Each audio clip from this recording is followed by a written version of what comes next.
Hello, my name is Brock Davignon. I'm a screenplay trained student of Ted Danielewski, and this is a story of decades of effort and research that has happened for a particular screenplay that Mike Medavoy, at his talk in November of 1976 at BYU, inspired among a chain of people to get some answers. And in the prior video I had mentioned that the interest that Mike Medavoy had at the time of producing a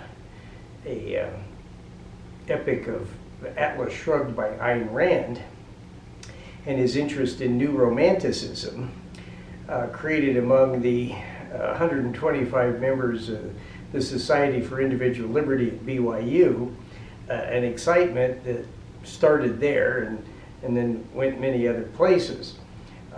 So the consequences of that were what's known today as Liberty-INTL, or International, .org has resulted, with people in 90 nations being aware of the possibility of doing such a movie way back when. It was eventually made as a trilogy of 2-hour movies, 6 hours for about a 14-hour book.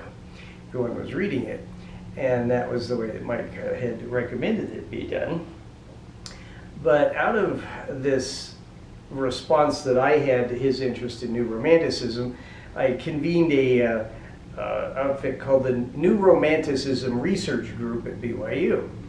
And I had gotten the advice from Mike Medavoy after sending him raw history about some American privateers that included Jonathan Harridan, Commodore Joshua Barney in the U.S. Navy was also a privateer captain in both the American Revolution and the War for Free Trade 35 years later, sometimes referred to in government textbooks as the War of 1812.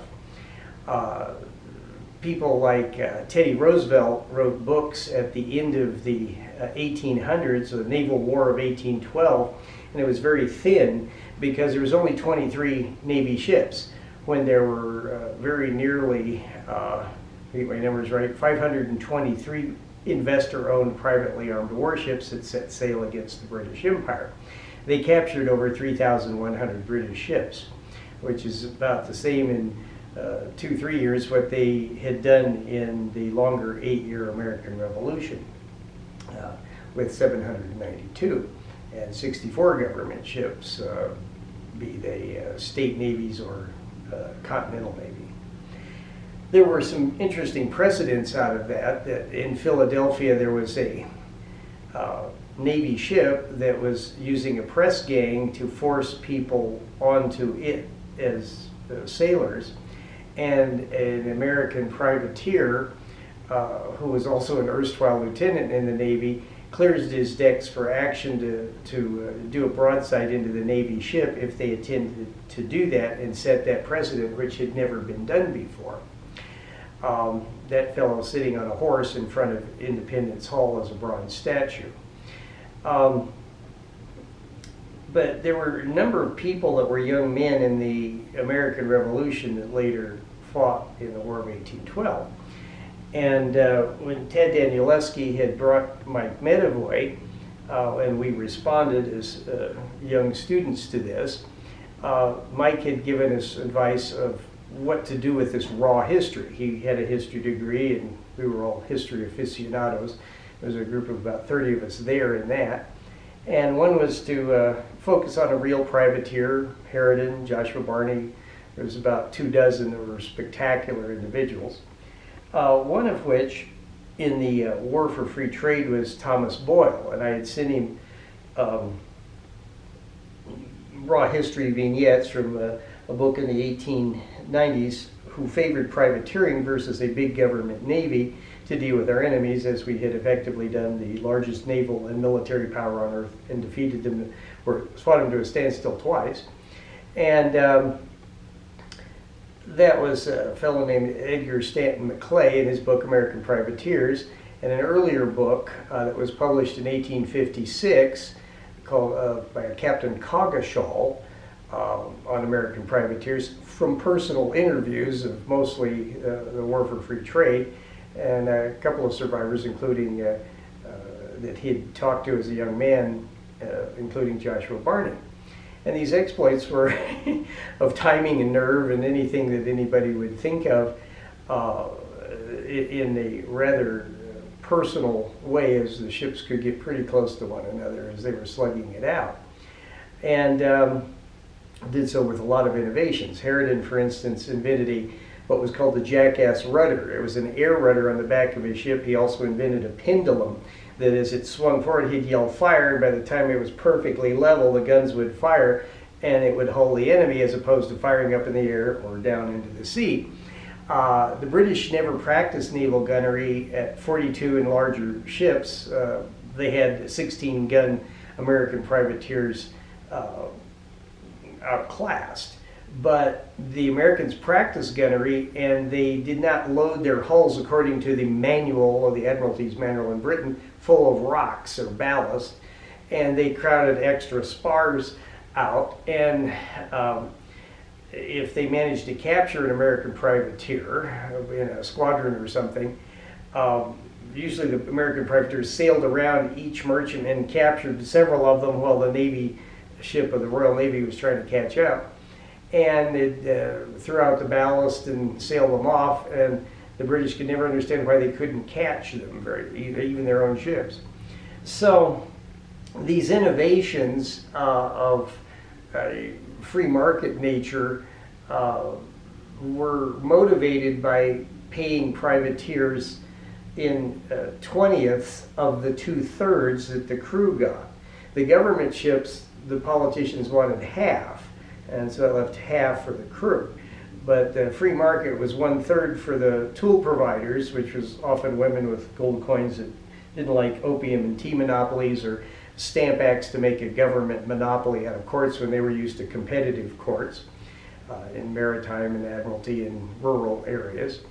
And so it was financed that way, out of pocket, and so hawsers and gunpowder and cannons and all were considered very carefully. Harridan had been a rope maker. Barney had other pursuits. But as young men, they got into sailing ships at age 16 and so forth as merchant ships, and turned them into gun platforms as necessary to fight the British East India Tea Company with its Royal Navy backup, and did quite well. So Medavoy's advice could be a composite privateer in the script. Pick the best exploits of all of them and create a Raphael Sabatini type of character, only a privateer and not a pirate. Pirates attack everybody against all flags, has a certain merit, but a privateer has one mission, a specific nationality or government that's hassling us. We, as Americans, didn't attack Portuguese or others, and if they did, they had to give it back because a court in Baltimore or Salem or wherever would say you got to give it back, and with some damages, and they did. So privateers had a specific mission to keep the sea lanes open. Article 1 of the U.S. Constitution, Section 11, describes how Congress would then empower letters of marque and reprisal. In 2000, Congressman Ron Paul introduced a letter of marque and reprisal on Osama bin Laden, but because he had worked for the Osama bin Laden had worked for the CIA, they wanted, well, don't do that and back off. So he did. So about 7 years later, when John McCain was running and said that he would meet Osama bin Laden at the gates of hell, Ron Paul reintroduced his bill with a $500,000 bond that required people to go and rescue you in case you got captured. And he said, well, see you there. And either vote for this, put up, or shut up. And so it didn't go much of anywhere at that point. But nevertheless, that's a constitutional way of dealing with specific enemies. and it is tantamount to just keeping the sea lanes open short of a declaration of war. America in both wars, the Congress actually declared war on Britain. It wasn't a matter of responding to it. They were doing acts of war, but this was what was necessary, with subscription defense by the minority of people who cared, and not forcing everybody into it as draftees, or money that they weren't fond of, and then there was too much money flowing around for bad strategies. In this case, their strategy seemed to work. Medavoy's third recommendation was for a single event that involved numbers of privateers. Now, the only couple of events did that. One was the Cartagenian privateers and American combined with a couple of U.S. Navy ships that went after Jean Lafitte, the pirate in Barataria. Barataria is named for barratry, which means mutiny of the officers. And he was a communist. He divided the spoils equally among his officers and the men. The Cartagenian privateers were led by African, Egyptian, American, Haitian, world Republican revolutionary named King Dick, oddly enough, a big 7-foot tall black guy.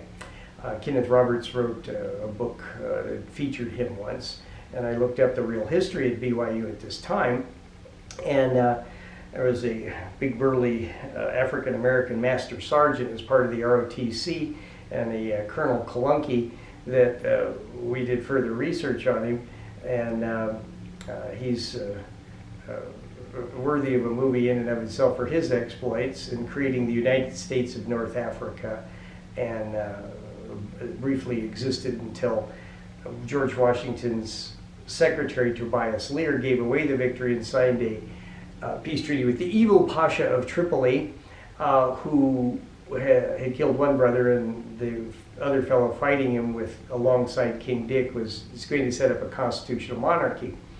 But Lear, who had made George Washington promise to give away his slaves if he was going to work for him as a Massachusetts fellow, went ahead and gave away the victory that this black leader had done, because two of the first four republics, Haiti and the United States of North Africa, would be led by black men, which he thought would tear apart the southern slaveholders. Interestingly enough, Lear was wrong, but not for the reason most people would think.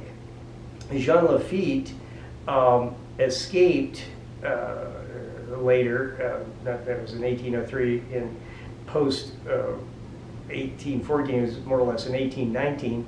He escaped with his life to Germany, assumed a name, and regaled a fellow about the violent seizure of other people's property and splitting the spoils evenly. And the fellow to whom he was talking to was Karl Marx, who then wrote this up as some sort of an industrial policy. So that was one other nominee effort. But the more significant one to most Americans would be the story of the Star-Spangled Banner.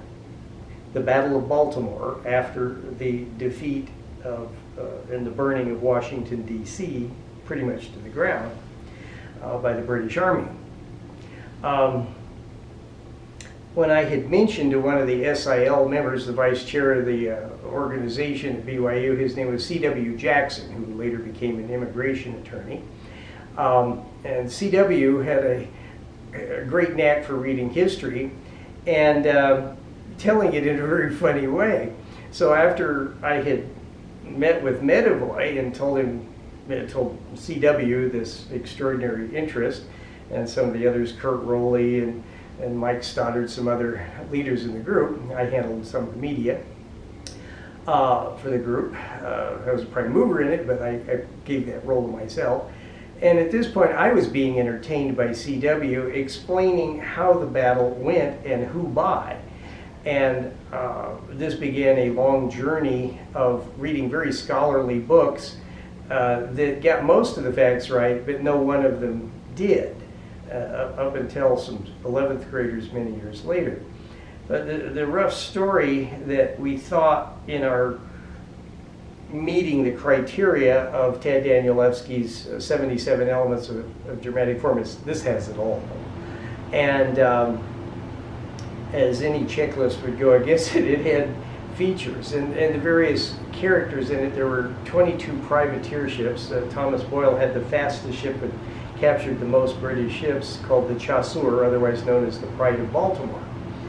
And he, along with the privateers, sunk 22 ships of their own in line and linked them together with a big chain so that the British fleet could not get into the inner harbor behind Baltimore and burn the city. Also at this time, the Equitable Life Insurance company had modified itself into a fire insurance, or shall we say, financial company, where its symbol was a hand clasp, that you're promising to help your neighbors put out fires. And if you had this symbol on your building, it meant that two things had happened. One, you paid a percentage of your income for fire protection. And secondly, you pledged to put your time and your resources into fighting fires. Now, since the British objective was to burn Baltimore to the ground, because it was the most annoying privateering center in America,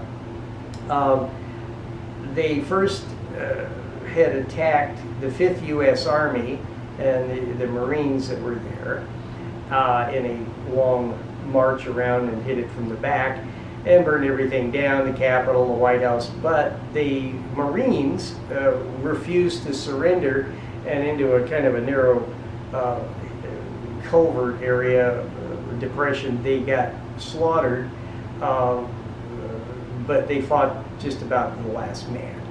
And the British did not burn down the Marine barracks in Washington, D.C., and it's still the oldest standing untouched building in D.C. This having happened, the British got back on their fleet. There was an Admiral Cochrane and Admiral Cockburn that had done this. Great names for bad guys.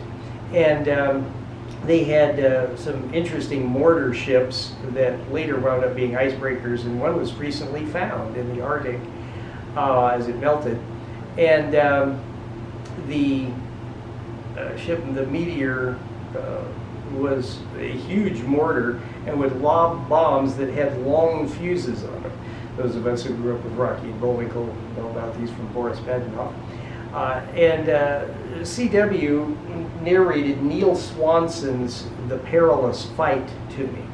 There's other books on the subject, Walter Lord and so forth, but we all perceived as young people that they were missing the boat, namely the privateers.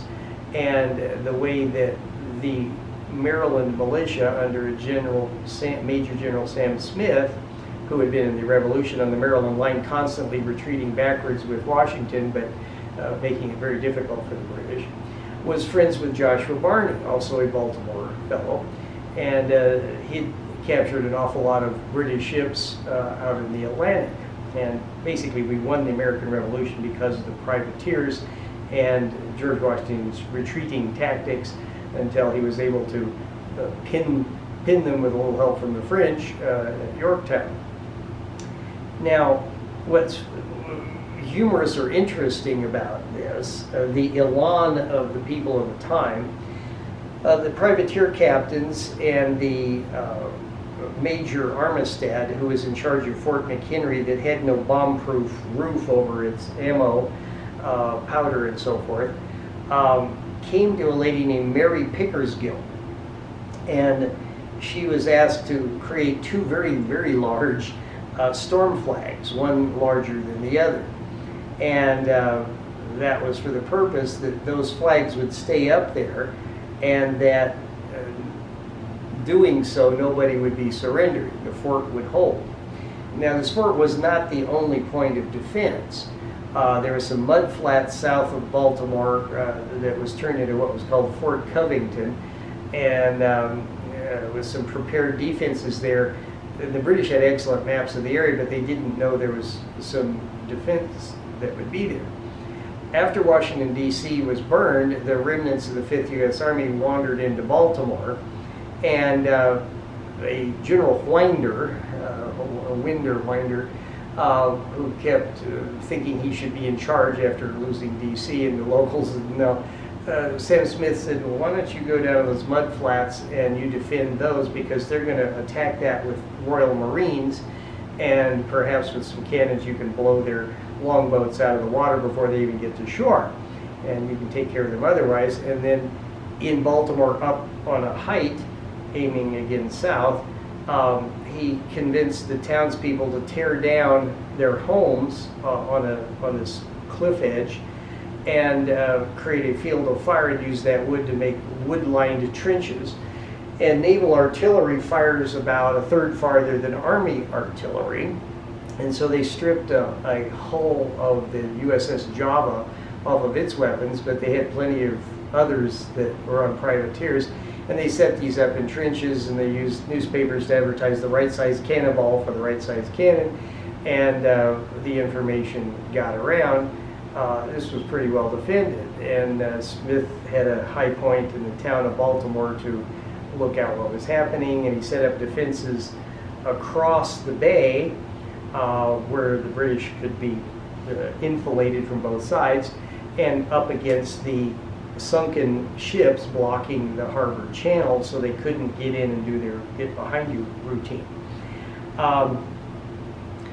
The research took some interesting turns.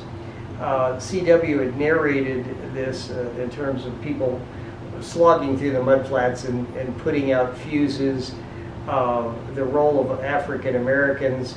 There's been some recent controversy, to say the least, where people want to abandon the Star Spangled Banner as the national anthem because it mentions the phrase hireling and slave. And in the context of the times, Baltimore was a slave holding area, the border state, and DC had slavery auctions right across the street from the White House. And the interesting thing here is that a lot of people for many years couldn't figure out, where the song came from, but more importantly, how did these people in Washington, D.C., like Francis Scott Key, who worked for a fellow named Taney, who later became the Supreme Court judge, U.S. Supreme Court judge, that backed up the fugitive slave laws and Plessy, Ferguson, all these kinds of decisions that were horrible around 1850. But at this time, these people would take to court slave owners who beat their slaves and stuff like this, and it was not a nice way. So the British knew this, and they offered slaves, if they would rise up and join the British Army, some money, and then they would be taken to Canada or the Caribbean to British islands. The British still had slavery themselves, and got rid of it in 1847 by issuing bonds and then buying the slaves off of the slavers. And those bonds were not paid off until just after World War II. So this was a chunk of money, but they got out of it. They did not have a civil war among themselves, in the Caribbean or any place else in South America or other places. And General Cornwallis went to India and beat up on the Indians, and he won there where he lost at Yorktown. And so the British Empire's commercial mercantilism, which we would call today business-run government, government-run business, fascism. And the Americans had created an entirely different culture after 150 years, using percentage of income transactions for justice, fighting fires, defense, country doctors. Everything was taken care of as a vital service in the free market. We rapidly forgot that with the silly introduction by the British House of Lords in the 1830s of something called the rigid installment payment, where if you don't pay the last payment or you're late, they can seize your assets, legalized theft. They turned all of England into a debtor's prison after they ran out of people to send to Australia and America and so on. So at this time, the Americans knew this. They were fighting to save a way of life that they'd created. It had nothing to do with lords or ladies or titles or serfs or anything else that the British had in mind, or becoming vassals of an armed company. And so here they were attacking Baltimore, and the defenses were incredible.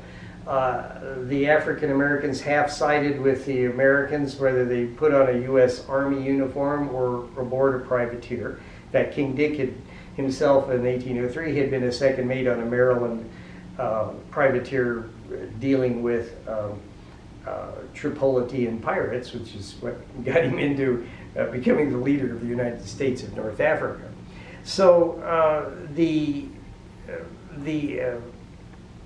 oddly enough, the Jean Lafitte to Karl Marx connection convinced Marx that slavery was a great thing and everybody should be a slave. And by the 1830s, guys like John C. Calhoun were listening to a fellow named George Fitzhugh and another fellow named Henry Hughes. He called his philosophy warrantyism. Later in the Civil War, this Fitzhugh became a Confederate colonel and angered another communal-oriented national improvements fascist railroad lawyer named Abe Lincoln, who had become president, with the idea that all rights come from the state. And Lincoln said, well, if I'm the head of the state, I'm going to not buy into your everybody should be a slave socialist. I do an Emancipation Proclamation. This was a turnaround for Lincoln because he'd fired John C. Fremont, the first Republican presidential candidate, for in 1861 doing an Emancipation Proclamation in Missouri. And Fremont was in charge of the Western Army at that time and decided what the heck, go to California if that was the way that Lincoln was going to try to handle things for his Emancipation Proclamation in Missouri. He was married to Jessie Benton, the daughter of a pro-slavery senator. He himself was from Georgia, but was an abolitionist. Other interesting adventures in the California Republic came about with him. But anyway, the flags worked. The cannons and the explosions were mostly put out in the mud. They did fortunately not land squarely on the powder room. Came close quite a few times. Fires put out, but they did attack that flag, and there were men who held up the naval spar like a mast that had the storm flags on it, and they kept that flag up there. There was a storm flag and then the larger flag, and the banner was built by an Equitable fire insurance fellow who had a brewery floor, and he was asked by the privateer captains and Major Armistead and Mary Pickersgill, on her say-so, that the whole floor be cleared of beer barrels, and this was a large enough floor to make this gigantic flag. And she paid a girl who was a slave girl that was given to her to work on it, she paid her wages for this. And there were two other ladies that made these huge flags for the money from the privateers and Major Armistead, who technically ordered it. It simply was a signal flag. And it went through, the fort survived, the Marines did repulse, the U.S. Fifth Army repulsed the Royal Marines. The privateers held, they refloated their ships later as the war was still going on, although the British took off. And there were others in the Atlantic that had delayed them in their quest to get to New Orleans, and another naval army group. And it worked out that America stayed independent. And the question was, all through this was still, how did these people like Francis Scott Key in Washington, D.C. know General Sam Smith and the Barney and so forth? And we knew that Dr. Bean, whose house had been taken over by the British in Washington, D.C., towards the direction of Bradenton, had tried to do a citizen's arrest on British soldiers who were looting the neighbors' houses. And for this, he was arrested and brought out to the Admiral's flagship and heard his story, and had several other Americans captured. And they were essentially locked up below decks on one of these huge 74 to 128 gun ships. And so Francis Scott Key went out to those ships to talk to the British general, an admiral. The general was killed earlier by a Kentucky sharpshooter, so Colonel Brooks had taken over. And the admiral was willing to let them go, but he's not going to let them go now because he's about to start his bombardment, and he didn't want anything leaking out about his plans of assault. Coming up the other side of the Patapsco River, the Marines on the mudflats, his bombardment of the fort, and any attempt to get through the privateer chain group. So they were stuck there, and they weren't going to be allowed to leave. Now, the inspiration for the song, the actual song is a tune called Anacreon in Heaven, which is sort of a tavern drinking song about classical mythology and sort of a bacchanalian sort of nature.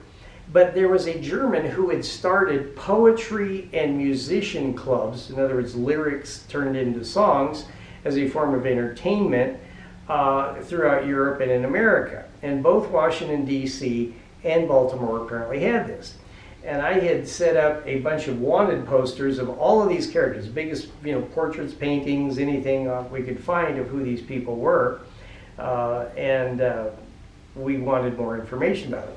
So in 11th grade U.S. history class at Trinity High School, in about the year 2007, researched this. And they were the ones who, unlike all the PhD scholars, finally deduced, yeah, the music is the key to understanding how Francis Scott Key was familiar with these people in Baltimore and was honored by them for their stand, but he already knew them. These were not new people to him from his home 40 miles away, which is at least a 2 days ride, or a trip down the river, the Potomac. So basically, we won on defense. And the Star-Spangled Banner's words were inspired by the defense that he saw through the gun smoke, what was happening.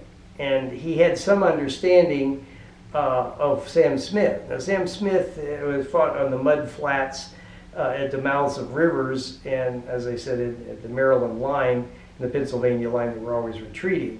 Along with some of my ancestors from Quebec, the 1st and 2nd Canadian regiments were on the quote-unquote American side, and were Congress's own regiment. So he knew all these people, and they knew each other, and now they were a little older and a little grayer 35 years later, and now they were calling the shots on strategy. And everybody trusted Sam Smith. He'd been elected a U.S. Senator, and in fact, up until recently, was the 3rd longest serving senator. He did later things like the Baltimore and Ohio Railroad down to the docks and so forth in Baltimore. And all as a free market effort without government assistance, just leadership.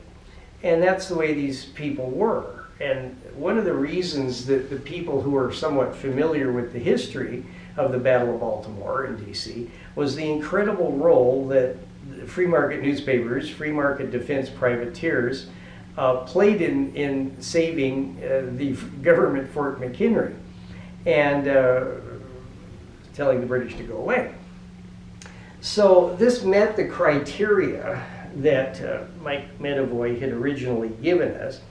And I had mentioned this effort in C.W.'s humor in the book, Neil Swanson's Perilous Fight, to Lance C. Williams that I was interested in, and another fellow he worked with, again, TAD students, was Tip Boxell.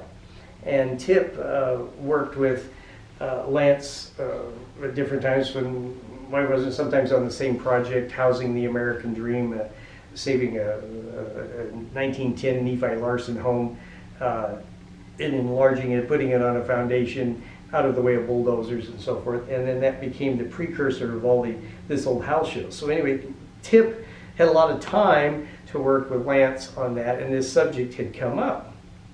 Now Lance had bought the rights to a tourist-oriented melodrama that was shown for 50 years in downtown Salt Lake called Promised Valley Playhouse. And it was a little romance of a girl trying to choose between a guy in the Mormon battalion going through the Southwest and another fellow going on the wagon train to Utah. And it sort of explained the whole pioneer experience in a dramatic form. So Lance bought the rights to this and wrote a historical novel on it. It became a best-selling Random House seller. So he's always been encouraging Tip to do this research. Now, Tip was an Army reservist and has fought in every undeclared war America's had since Vietnam, and from an enlisted fellow to a major. And every time he was in one of these scrapes, he'd swear to himself that he was going to write and research the play. And so eventually, Tip and I got together through Lance, and we started trading notes. And about 7 years ago, he completed a book, The Star-Spangled Banner, and it puts the research as it was, dealing with the feisty nature of Baltimore, the African Americans' problems and their decisions to side with America and the U.S. and or with the British. So many of them knew that there wasn't much of a way to make a living in the Caribbean, and many of them wound up in Canada. So what promises were kept or not kept by the British were a result of this, but they did fight.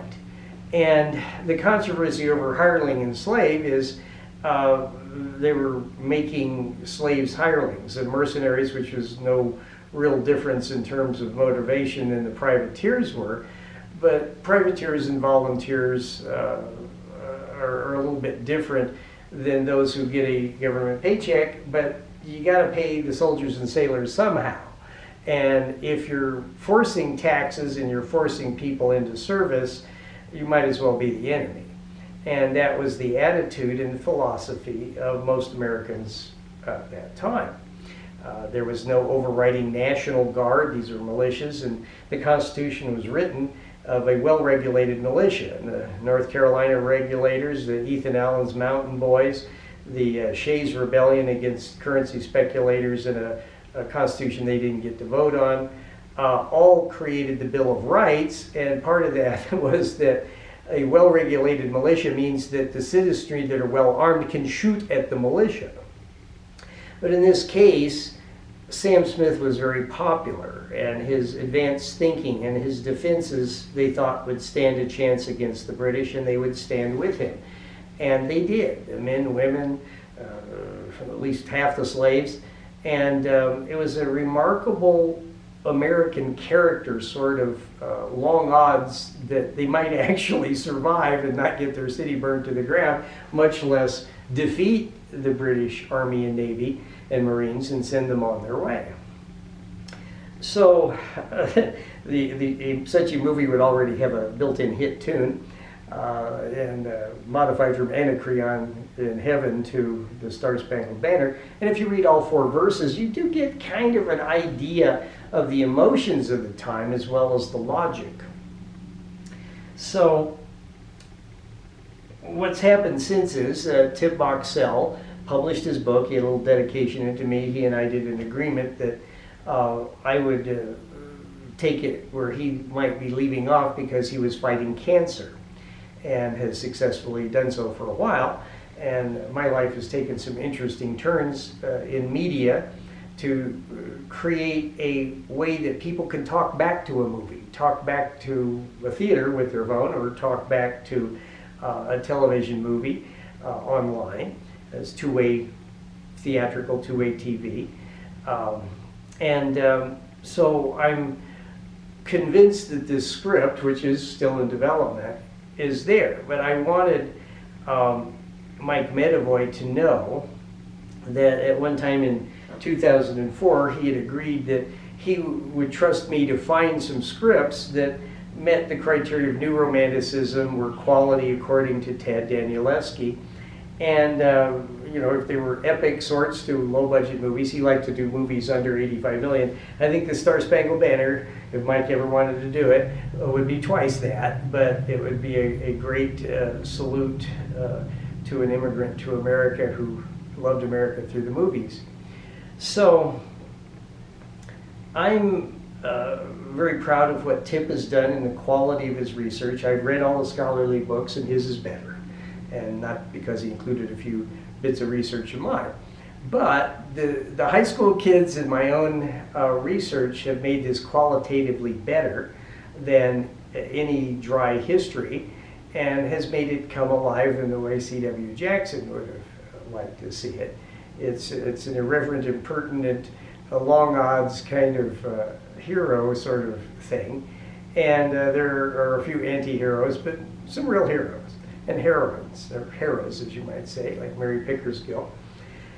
And it explains in America and the way that we can conduct vital services today, whether that's percentages you earn finance on a ship, or paying medical doctors, or anything else we need to finance, from pre-existing conditions to anything that might happen to you is insurance, spine insurance. So these people all understood these principles. They lived by the example of Ben Franklin, who had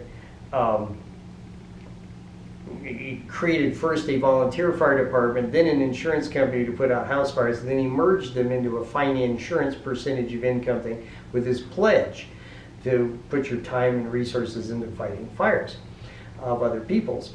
So when the banner was made, it was made on the appeal on that brewery floor that you promised to put your time and resources into fighting fires, and the whole town's about to get burned down if you don't make this signal flag, so help this lady. And he did. And the Equitable Life Insurance Company to this day, and fire insurance, still exists. They have stupidly bought into the rigid installment payment where they cancel coverage just because somebody's income is down or they're sick and then they're vulnerable, which should not be. But we're going to talk to them about that. So there's a number of good sponsors. Yves Saint Laurent put $7 million of his money as a thank you to America for the good fortune that he's had. And that led to a $35 million contribution campaign to build a Smithsonian building dedicated specifically to this battle and obliquely the war for free trade and sailors' rights. And the restoration of the flag was what his $7 million was going for. And it's all set out in a nice display case.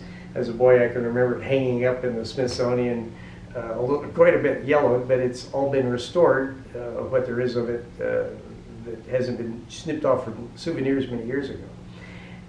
The personalities and people involved are terrific, good guys and bad guys. The complexities of Americans having to cope with slavery at the same time they're fighting for liberty was interesting. And many of those African Americans, there are daguerreotypes of them with their uniforms from 1814, and were on parades and honored in Maryland all the way up to almost the time of the Civil War.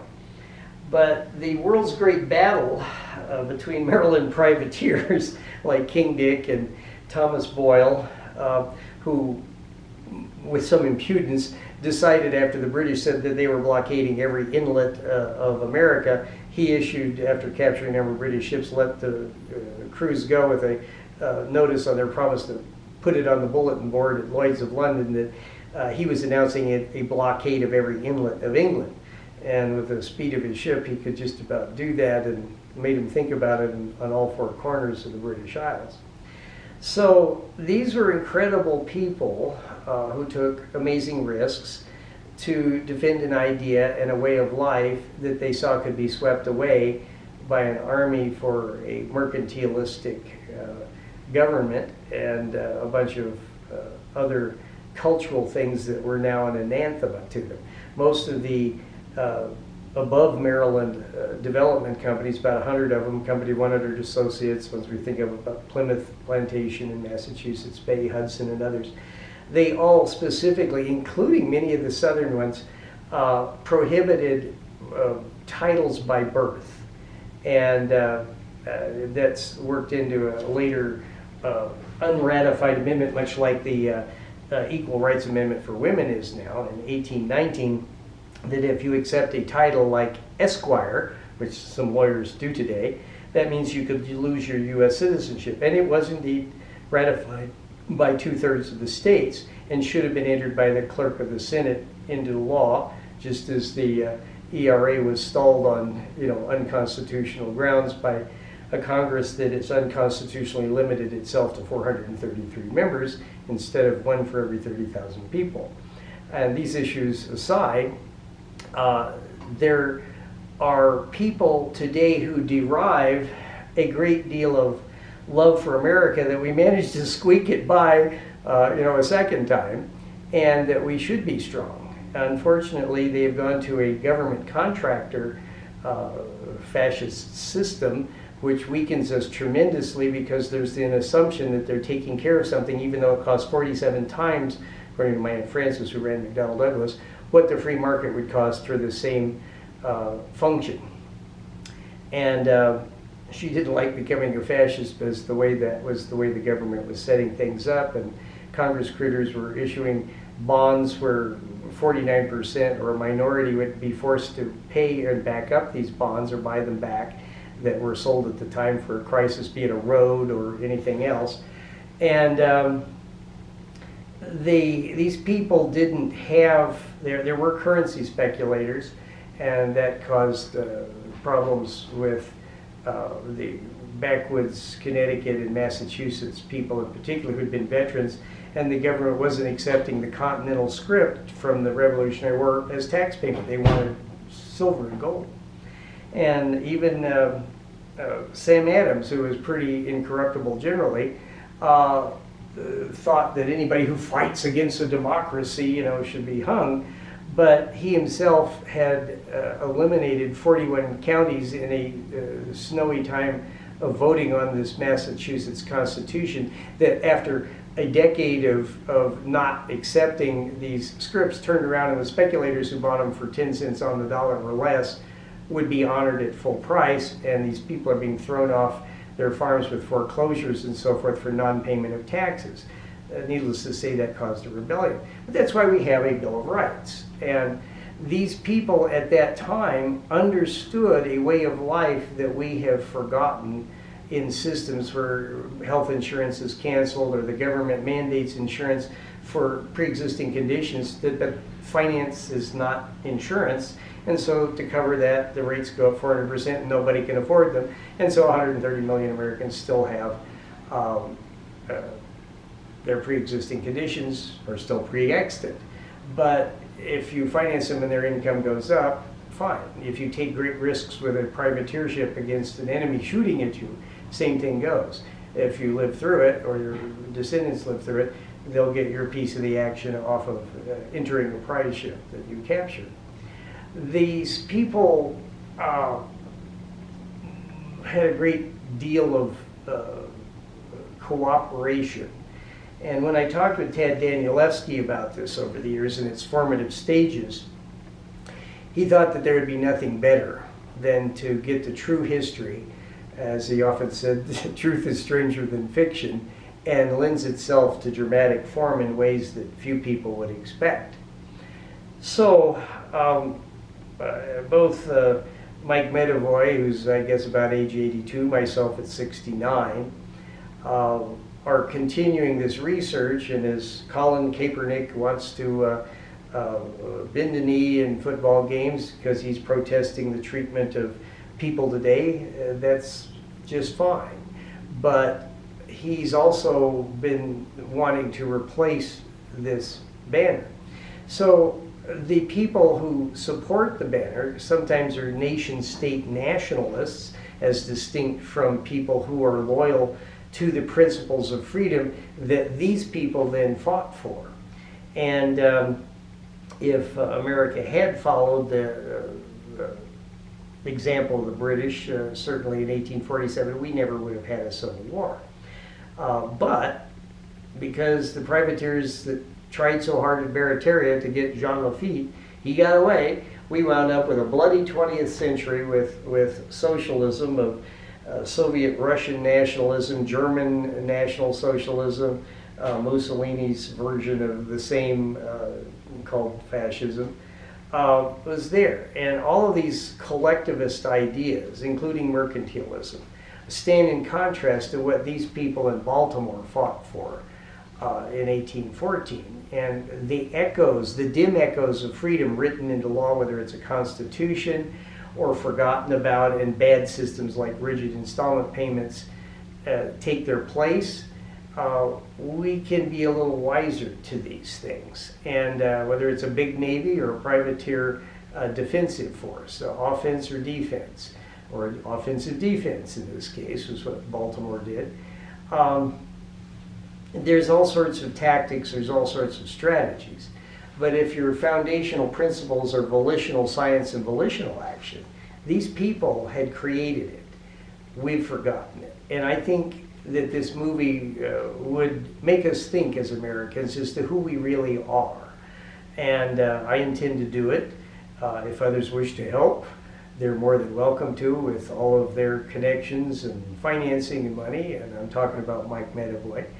I'm talking about many others who are aware of this.